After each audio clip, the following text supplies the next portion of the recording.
Almost 100+ persons వచ్చారు. 100+ 100+ actually వాళ్ళు third round లో క్యూరేట్ అయిన వాళ్ళు ఇంకా చాలా మంది ఉన్నారు.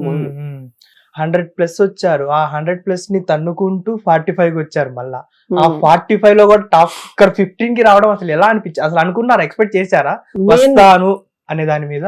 నేను అనుకున్నా, ఎందుకంటే ఆఫ్టర్ సీయింగ్ ద క్రౌడ్ అక్కడ వచ్చిన వాళ్ళని చూస్తే నాకు అనిపించింది ఏంటంటే మనకు ఒక పర్స్పెక్టివ్ ఉండాలి లైఫ్ మీద, లేకపోతే ఏది పడితే అలా రాలేము బిగ్ బాస్ కి. ఎందుకంటే మనం చూస్తున్నాం ఇన్స్టాగ్రామ్ లో ఏంటంటే ఇలా ఫోన్ పెట్టేసి నన్ను బిగ్ బాస్ లో తీసుకోండి అని అంటే మాత్రం తీసుకోరు.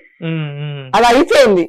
ఎందుకంటే మనకు ఒక పర్సనాలిటీ ఉండాలి, మనకు ఒక స్ట్రెంగ్త్ ఉండాలి, మనకు ఒకటి ఉండాలి. మనం ఏంటి అన్నది మనల్ని మొహం మీద అడిగితే చెప్పగలగాలి. నీ గురించి ఒక 10 నిమిషాలు వాగమ్మా అంటే వాగడానికి స్టఫ్ ఉండాలి అక్కడ, లేకపోతే మనం వేస్ట్ అక్కడ. ఎందుకంటే చాలా మంది నేను చూసా కదా, నాకు అనిపించింది ఏంటంటే వాళ్ళని కొంతమంది ఉన్నారు, స్పెసిఫిక్ గా కొంతమంది ఉన్నారు వాళ్ళ లైఫ్ లో నుంచి ఆ ఒక మీమ్ ఆ ఒక వీడియో తీసేస్తే వాళ్ళేంటో వాళ్ళకి తెలియదు. అలాంటి వాళ్ళు బిగ్ బాస్ కి రాలేరు.